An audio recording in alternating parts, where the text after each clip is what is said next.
the number 7. The number 7 is a significant number.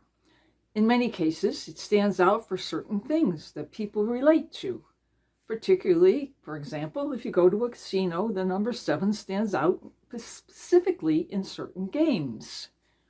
But if we read the Bible, we will see that the number 7 has a very significant place to play in the Bible. It's one of those mysterious numerological numbers known as biblical numerology that stands out. And let's take a look at some of the 7s that we see in the Bible. We know that God created the world in 7 days, and on the 7th day, he rested. We see at one point there was a commander in the army that was very important and thought he was important, however, and he had leprosy, and his name was Nathan. And he would do anything to get cured.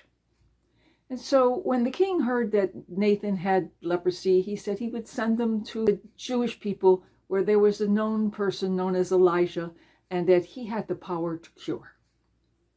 So the king sent him to Elijah and sent with him all kinds of goodies and riches and camels and dromedaries and dates and everything to appease him, to let him cure his servant. And when he gets there, he goes to the king. And the king tears his garments apart and says, "Who am I? Am I a god that I can cure?"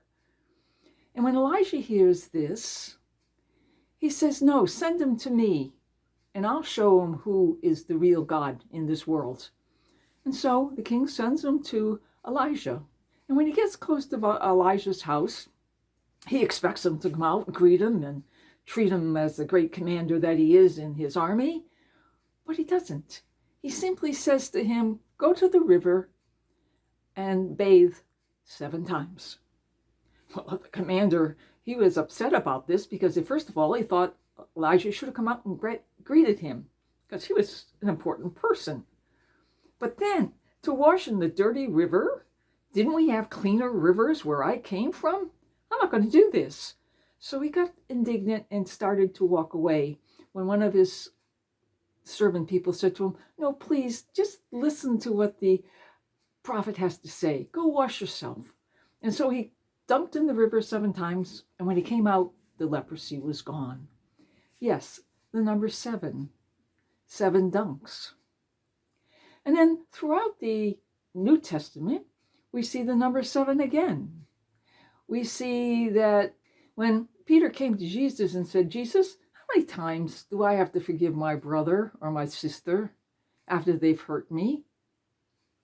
And Jesus looked at Peter and said, 7 times, and 70 times 7 times. Yes, we have to forgive, not just once, not just twice, not 7, not 77 times. We must be always forgiving at all times. No matter how many times we're hurt, we have to say that we can forgive someone. Then we know that there are 7 sacraments, outward signs, instituted by Christ to give us grace. And these 7 sacraments should be part of our daily life.